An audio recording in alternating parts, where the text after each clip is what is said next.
Well, hey everybody. It is Tuesday, June 17th. I'm trying a little bit of a different approach towards the way the lectures visually look this week. You're welcome to give me any type of feedback that you like on it. Listening is an incredibly fascinating subject matter to consider. We've got some awesome stuff this weekend. And we start with a David Bowie quotation, one of my favorite performers of all time. One of the things that I think is really interesting about the concept of listening is I think that we don't treat listening like it is a skill. I think we treat it as if it is a trait. A skill can be improved upon with repetition, with study, with comfort. And a trait is something that we're inherently born with. I would posit, as most researchers do, that there is no such thing as like a natural born listener. There are just instead people that work at it as a skill. It has a really good connection to some concepts we talked about earlier in the course, specifically empathy. And the first thing that we want to look at is Klopp's connection between empathy and listening.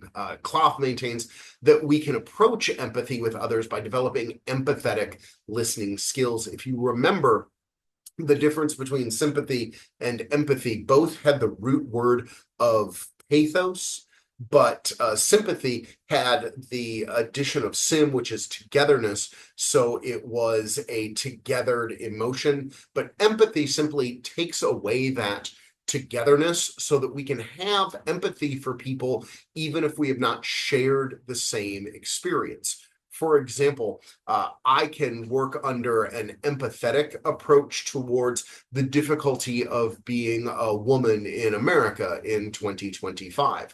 I can't fully have sympathy for it because I don't have that direct connection towards it. I can't share in that, but what I can do is still understand it.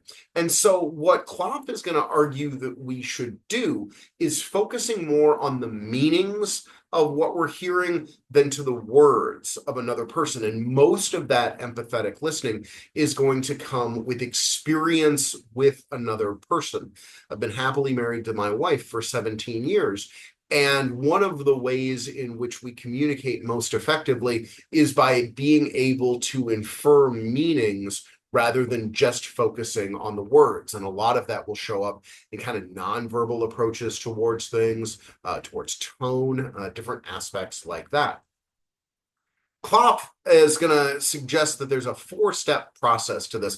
And I apologize, I'm going to grab something to drink as we go, but I'm not going to stop the video.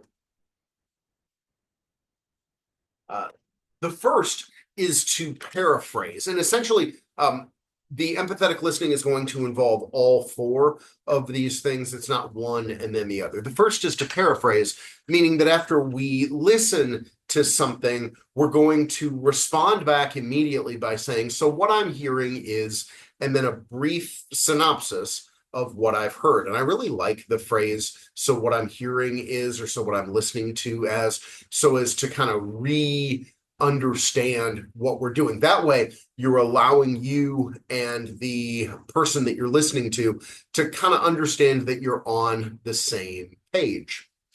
After that paraphrasing, Klopp suggests that you reflect the feelings that you get from the other person. If the person is sad, you should show a level of sadness as well. If a person is happy based off of that, you would reflect that same happiness. And you would do it both verbally and non-verbally as well, even if you are listening not in a face-to-face environment, something say over the phone or even over, WhatsApp messages that are delayed a little bit, but we want to reflect that same meaning in our nonverbal approach, but also in our language as well. We reflect the meaning and understand the difference between reflecting the feeling and reflecting the meaning. The feeling is the root of what somebody feels underneath it, as opposed to the meaning that we want to make sure we understand kind of the facts behind the entire situation. So feelings and facts separating from that. We're then going to end by summarizing the main points to this.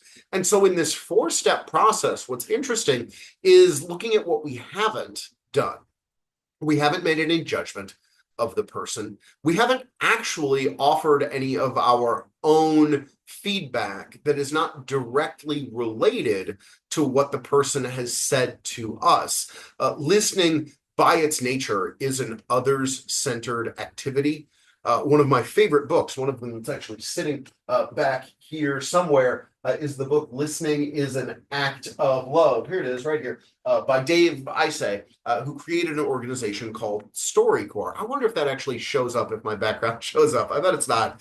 If not, my hand like disappears here and points to the book Listening is an Act of Love by Dave Isay. And what he posits in this is that by its nature, listening is an other-centered activity. Listening is not about you. It's about the other person. And in that other person, it's about a tremendous amount of love. That book and his organization, a group called StoryCorps, is really changing how we view listening. StoryCorps, Isay's organization, seemed like wants to essentially record the human history that we would never know about because it is so focused on kind of nowadays oral communication that would have otherwise died because the story wouldn't have gone anywhere. One of the stories I remember quite clearly was about a guy who wrote a love letter to his wife every single day of their marriage. And by the nature of oral history and how oral history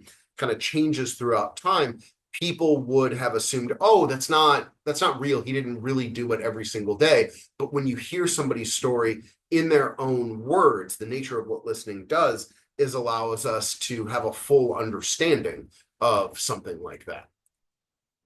So then one of the things that I want to ask you, and it's kind of based off of last week's understanding of Gardner's different theories on intelligence. And so one of the things that I want you to consider is like, what does intelligence look like? But then also, how do we as individuals recognize intelligence? Take just like a couple of seconds and think to yourself, maybe talk your way through these two questions. Because one of the things that I might suggest is that we often recognize intelligence through somebody effectively listening to us. Very rarely does intelligence show up as if we're being talked to.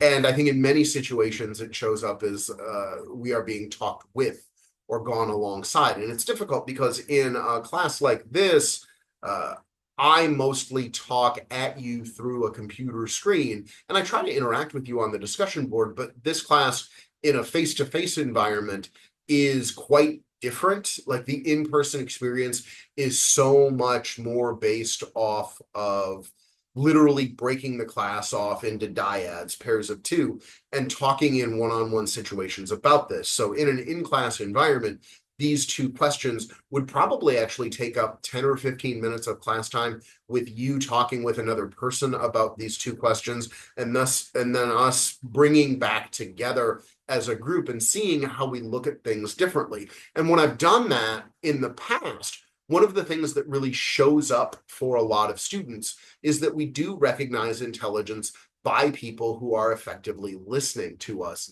not folks that are always talking to us.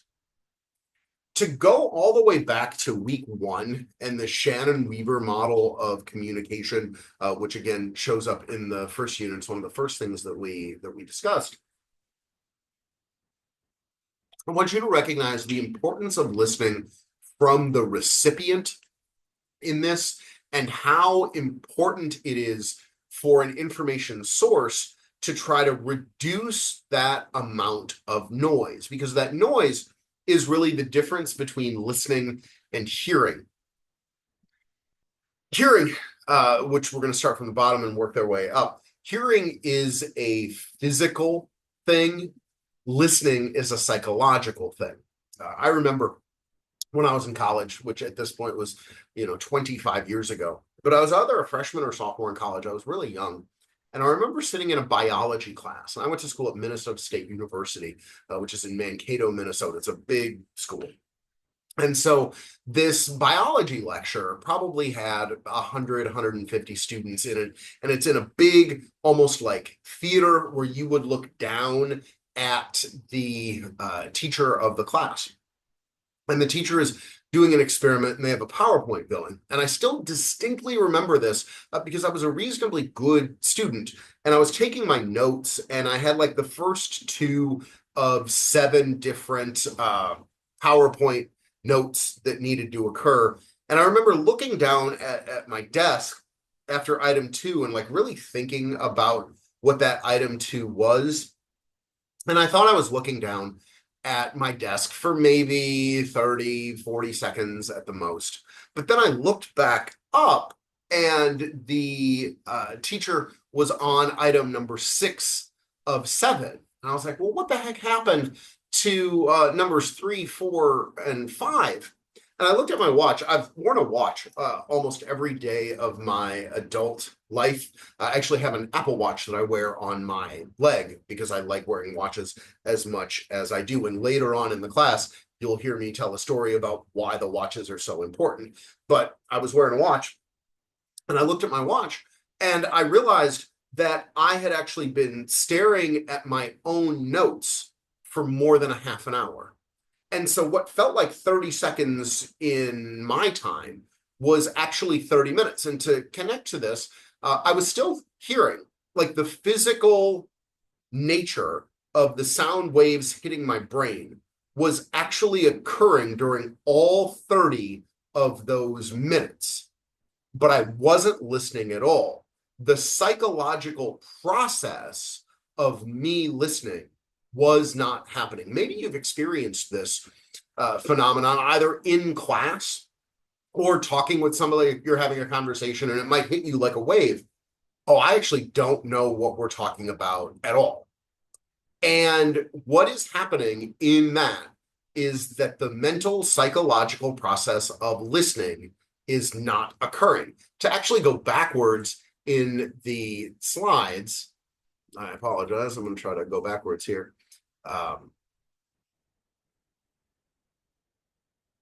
can't quite go backwards inside, but like to go to the Shannon Weaver model, what is happening is that noise is actually blocking your ability to listen. It is not blocking your ability to hear.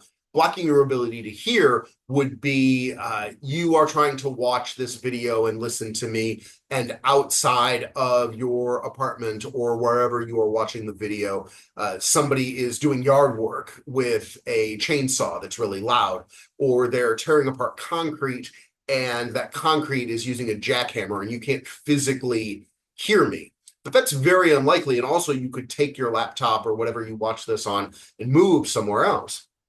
But the psychological approach could very much be affected by, oh, you got bad news right before this. Or if you're taking a face-to-face class that you come in really exhausted after a long day's worth of work or something like that.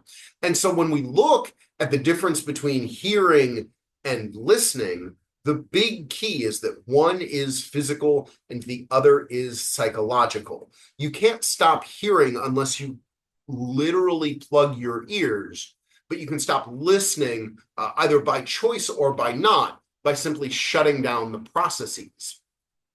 And this occurs in a number of different ways. Sometimes it is a situational distraction. A lot of students in the past have studied at the library at Columbus State solely because it is a distraction-free environment. When I was at Capitol, the job that I had before I was at Columbus State, I was fortunate enough to have good relationships with a lot of students, and I also had a really big office. And so more than a handful of students would come sit at a table in my office, not to like get help from me, but just to sit there in a distraction-free environment while I worked on my own stuff, including one student, Kent, who ended up being a really strong student. And literally when he would send me an email being like, hey, are you going to be in your office for these hours? Do you mind if I sit at the table and work? And I was always like, no.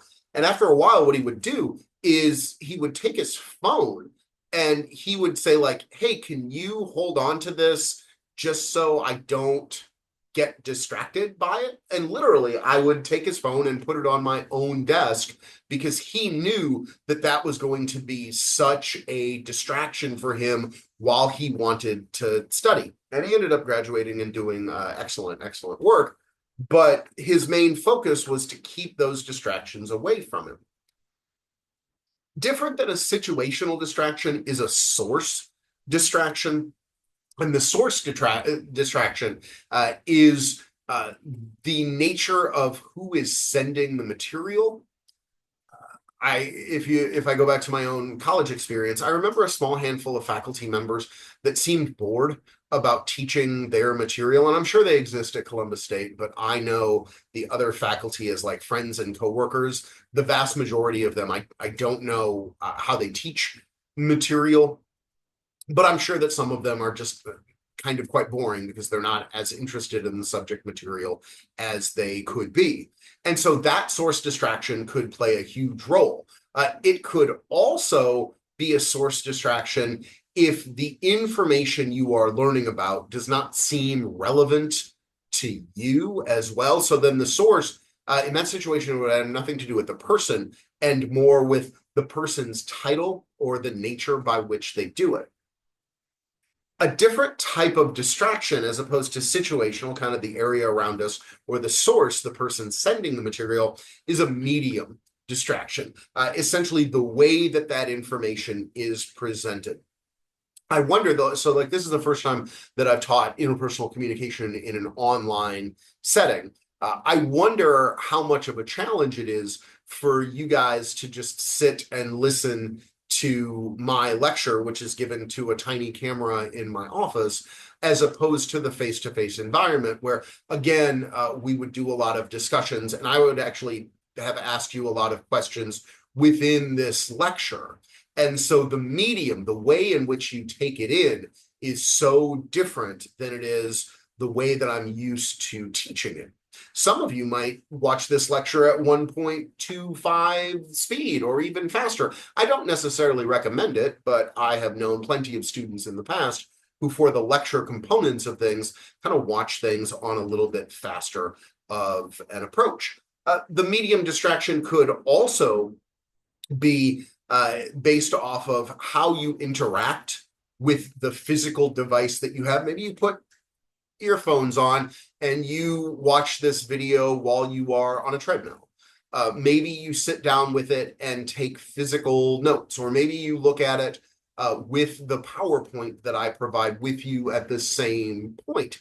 But all of those could potentially either help your ability to listen or hinder your ability to listen.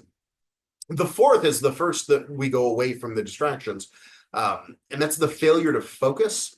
And failure to focus is a little bit of a catch-all term that goes anywhere from the detraction of the technology itself, very similar to item one, situational distraction, but also could just literally be my mind has a difficult time focusing on this particular information. And failure to focus in many situations can be very contextual. It can be very much based on the day. A failure to focus can happen even with somebody that we love dearly, that we can have a really difficult time connecting with them in a moment based off of things happening. On the other end, it could just be like, we have a really difficult time focusing because we have a hard time liking the person. Maybe you have a boss that you don't particularly care for. And so failing to focus might be something we're more apt to do. Bias then comes into play, both negatively, which is how we connotate the term bias, and positively, because you can have positive bias as well. But let's say, for example, that you heard somebody say something that offended you personally. One, you might have a hard time separating the rest of the information from the thing that offended you personally. But then two, it could very much affect all of your future interactions with that person, especially if that's a negative bias. Now, we can have a positive bias as well. You might say to yourself, oh, I'm really interested in this person. And so if they then do something or say something that otherwise might be a challenge, you may overlook that. But I think it's far more likely that the bias as a listening challenge shows up when somebody says something that you disagree with. And thus, that bias is more likely to be negative. I also, without getting into politics at all, I think that this is becoming more and more of an issue in 2025 than it was when I was a much younger person. Number 7 is judging too soon. Warren Sandman, who was a professor that I had when I was in grad school, talked about the difference between listening and waiting to talk. And the difference between listening and waiting to talk was in judging too soon. Essentially, he argued that waiting to talk was hearing a particular thing that somebody said, and even though they continued to speak, you knew that you were going to focus on that one thing that they had said earlier. And he argues that once you get to that level of judging too soon, you're actually not really listening to anything past that particular point.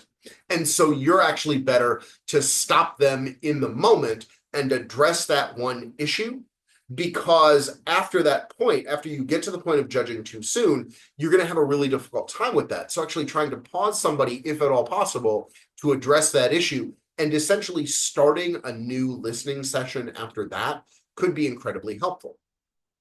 Some folks struggle with listening anxiety. Communication anxiety as a whole is our broader term for somebody who has issues with future communication. But listening anxiety shows up for a lot of folks, especially if they know that they're going to have to listen for a longer period of time. Think about a face-to-face class, or even a lecture like this, and I don't know how many minutes this will end up. I know in my head how long I would like for it to ideally be, but I know that before you hit play on this, there's a kind of timer count, and some of them are in the 40-ish minutes, some of them are in the 30-ish minutes. I think that last week 4, was in the higher 20s.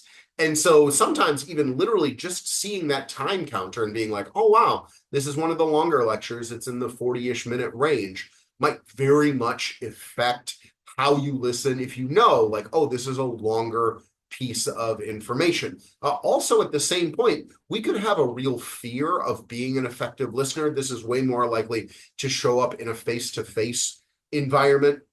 And so that anxiety could be, oh, I don't consider myself to be a strong listener, and so I worry a little bit about that. I can picture that showing up in important conversations where you wanted to show empathetic listening, but you were worried that it might be a real challenge. I do think that in a virtual class like this, we should consider a couple of questions. And again, if this were a face-to-face class or a live online class, I think that we would have a really spirited discussion about this. And I think that it's really interesting considering like what challenges show up in a virtual meeting. I do a lot of Zoom calls with my coworkers, and some of them are smaller, in which case I am always apt to keep my camera on. I do better when I know I'm being watched. I'm a much more effective listener that way. But I'll occasionally be in something akin to like all faculty meetings at Columbus State, or like we have a unionized faculty and most of our union meetings are conducted over Zoom. And even if most people have their cameras off because they are not the presenter, I will often keep my camera on solely because I know that if my camera is on, I'm much more likely to pay attention. And actually, what's interesting is if I turn my camera off, almost immediately, I will get myself into a more comfortable situation. Like I'll put my feet up because I like it. I think it's more comfortable. I'll be a lot more relaxed. But along with this comes a drastic difference in how I effectively pay attention. In a Zoom or a Teams meeting, I still try to present myself as professionally as possible. And so for me, that almost requires that I turn my camera on.